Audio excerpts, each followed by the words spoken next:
question. Did the transition officials know before yesterday that Amazon wanted to get involved in such a meaningful way?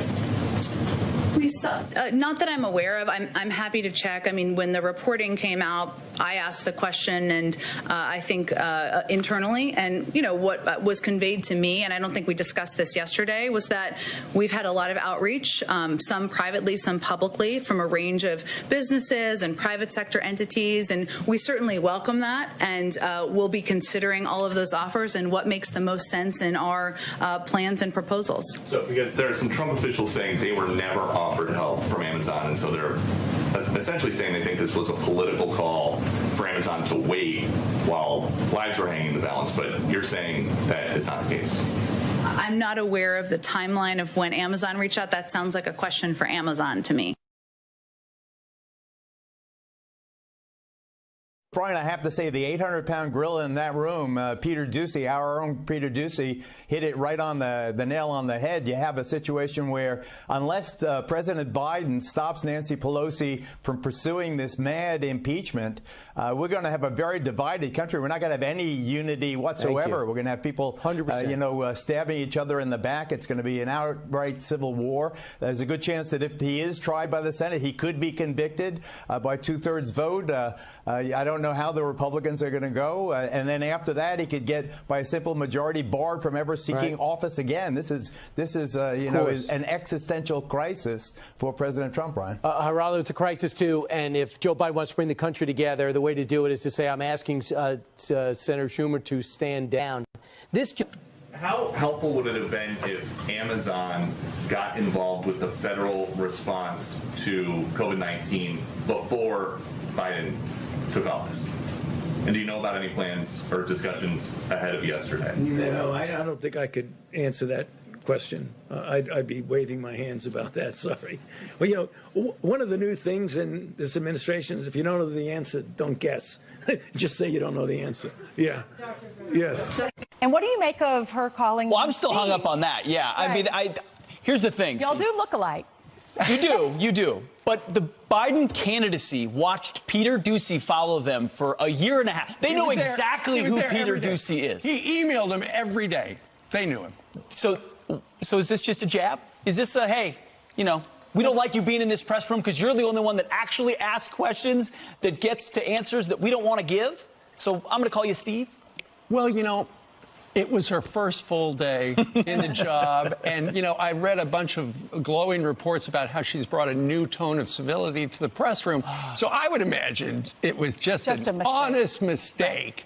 And I would be surprised if she apologized to Steve or Peter Doocy later today for that faux pas. Let's hope so. But let's see. I'm sorry. I told you I was going to ask you. I just skipped over you. Go ahead. Right. I'll take it now. So if President Biden wants a theme of his presidency to be unifying the country, does he think that Nancy Pelosi and Chuck Schumer should drop a potentially divisive Senate impeachment trial?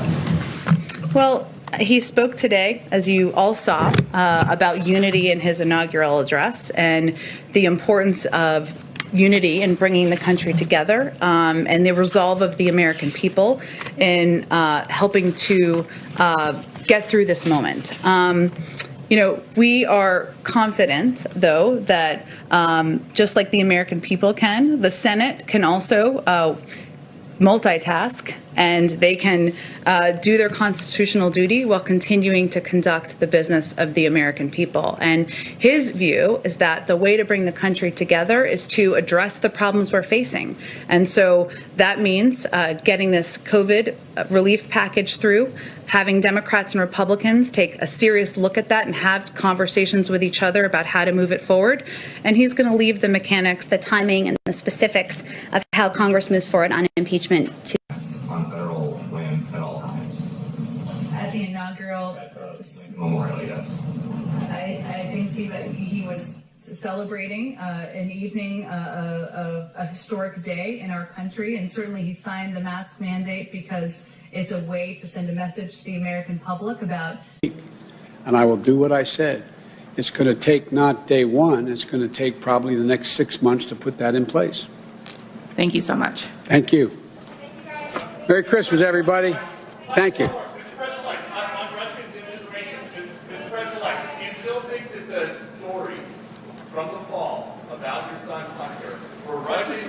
changing it as a smear campaign, like you said. Yes, yes, yes. God love you, man. You're a one-horse pony. I tell you. Thank you. Thank you. I promise you, my Justice Department will be totally on its own, making its judgments about how they should proceed. Thank you. Out working with Republicans, and here's what she said. I'm not saying they're not a bunch of effers. Mitch McConnell is terrible. She later apologized for the words, but not the sentiment. Why does President-elect Biden think he's going to be able to do business with such people? Well, first, Chris, I know everybody's busy around this holiday season, but I'd encourage everybody to read the full context of her interview. And what she really talked about through the course of the interview was the importance of working together, that compromise is essential, that we need to listen to one another. So, you know, of course, I'm sure her mother didn't like the word she used, but that's a sentiment that the president-elect has sent to all of us, and we're expected to work toward that goal. You know, I don't think we're naive, Chris, about how hard it may be at times. There's disagreement in Washington. We all know that. We've all been around this town for some time, but we're hopeful that because of the crises we're facing, from the pandemic to millions of people out of work, that we'll be able to make progress. And the deal that we're seeing come together is a small sign of evidence of that. Then there are the Biden nominees for top positions in the cabinet, which are drawing fire from both the right and the left. Here are some examples of that. It's so disappointing to see him continue to roll out these far-left nominees that belie the points he's made since the election, that he wants to govern in a sense of unity or from the middle. If you're asking me, have we seen the kind of progressive appointments, nominations that I would like to see, the answer is not yet.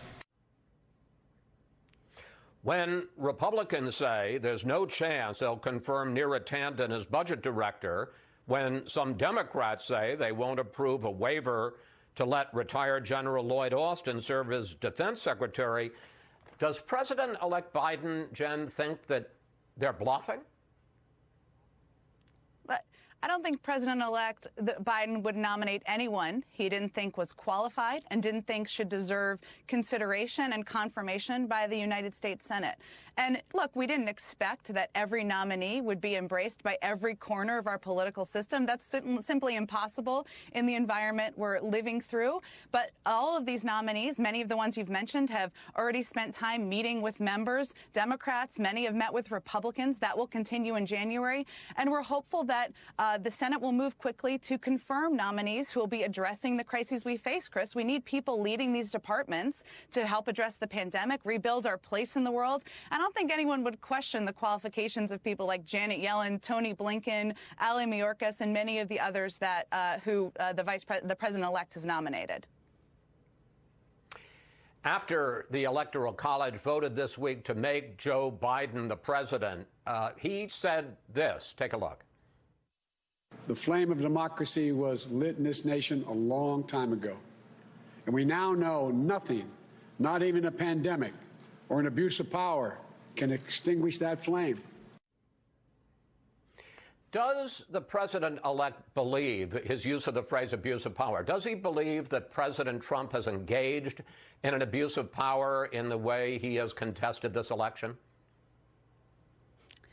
Look, Chris, we've had a lot of conversations about this internally. There's been dozens of lawsuits, as you know, across the country that President Trump has tried to overturn the election through. They've all failed. Where our focus at this point is on getting the president-elect inaugurated a month from today, facing the pandemic, getting the pandemic under control, putting millions of people back to work. It doesn't take us to say there have been moments where there have been abuses of power. Others have certainly said that. But our focus is on doing the work of the American people, and we're trying to keep our blinders on with that. Well, let me ask you about a report in the New York Times today that says that as recently as Friday, President Trump in the Oval Office discussed the possibility of seizing voting machines, even discussed the possibility of invoking martial law. Your reaction to those reports? Well, Chris, I'll leave it to others you'll have on your panel today and others you'll have as guests to explain what on earth is happening in the Oval Office and in the White House. But, you know, as I noted, it's actually a month from today that President-elect Joe Biden will take the oath of office. And there's just too much going on in this country, from thousands of people dying every day of COVID to millions of people out of work to relationships that have long been frayed over the last few years for us to worry too much about whatever's happening in the Oval Office. We know that he's tried to challenge the results of the election. They were certified this last week. Leadership of the Republican Party has acknowledged the outcome of the election, and we've started to see some work together to get nominees confirmed, to get packages in place. That's where our focus is going to be in the weeks ahead. You have said several times, and it's exactly right, that a month from today, Joe Biden will be on the west front of the Capitol and take the oath of office. Does the president-elect care whether Donald Trump attends the inauguration? Does he even want him there? I would say it's not on the top 10 list, or even longer than that, of his focus or priorities at this point in time. Chris, as you know, and you've covered many transitions, I've been a part of transitions myself. This is not a traditional transition, but I will say we have had a great deal of cooperation from the men and women who have been serving the civil service at agencies across the government. That's been encouraging. They're the heart and soul of the government and how the government continues year after year after year through Democratic and Republican presidents. There have been limited cases of, abrupt behavior, including at times from the president himself, the president of the United States himself. But our focus is we're not going to worry about that. Our focus is on getting the president-elect inaugurated, on pursuing our agenda moving forward, on getting the pandemic under control, on taking on the Herculean task of distributing the vaccine, which is going to be a big part of our focus in the first couple of months. And so we're not too worried about who does or doesn't attend the inauguration. Stephen Colbert asked President-elect Biden this week about the investigation of his son, Hunter, and this was the response from Mr. Biden. You clarified that when Mr. Biden talked about foul play, he was talking about politicians, Republicans playing politics with the attacks on Joe Biden. He wasn't talking about the investigation itself. So let me ask you directly, does the President-elect Biden believe that the investigation of his son Hunter on tax issues, does he believe that's a legitimate investigation? Well, first, Chris, let me say, to the credit of Fox, you reported the context of the question accurately, which had nothing to do with an investigation. It was about Hunter being used as a political cudgel in a partisan way, and a question to the president-elect about how he would work across the aisle and work with Democrats and Republicans to get things done. So that was actually the question. To his credit, through the course of that questioning, he said, regardless of the attacks on his family at times, he would do what's right for the American people.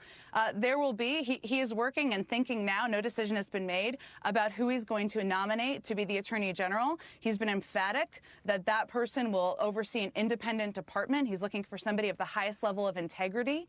And that person, whomever it is, will be overseeing whatever investigations are happening at the Department of Justice. And that's how it should work, frankly, Chris. So that's what we'll be relying on moving forward.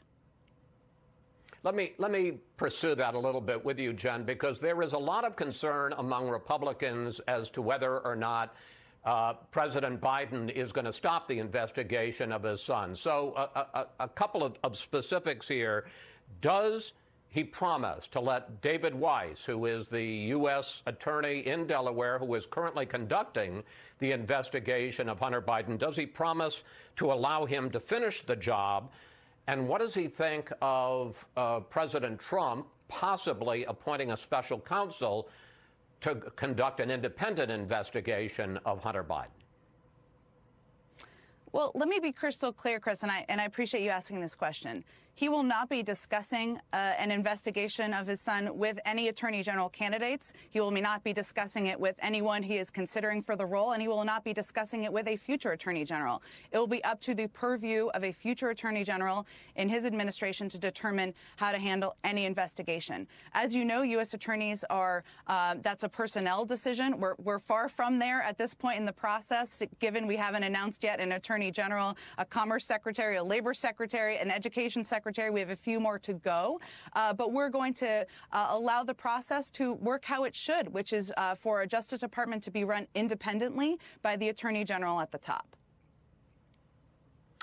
Finally, there has been some criticism recently from conservatives, including some conservatives on Fox News, about the fact that First Lady-to-be Jill Biden goes by the title doctor. I wonder, what is the Biden's reaction to that, especially given the fact that so many people over the years, I think of Dr. Henry Kissinger, the Reverend Dr.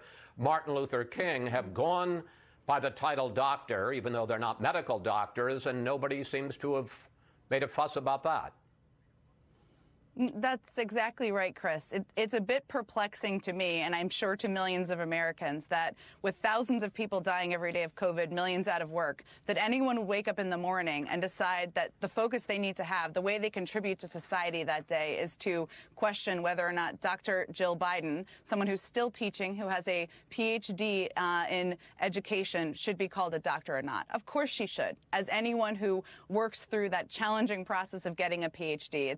It's a really silly, sexist, and absurd conversation that's happening a bit in society, and I appreciate you asking me about it. Jen, thank you. Please make sure to subscribe to my channel. You can do so by clicking the link right above this video. That way, you'll get immediate updates for all my new videos that I'm going to be posting over the next few weeks.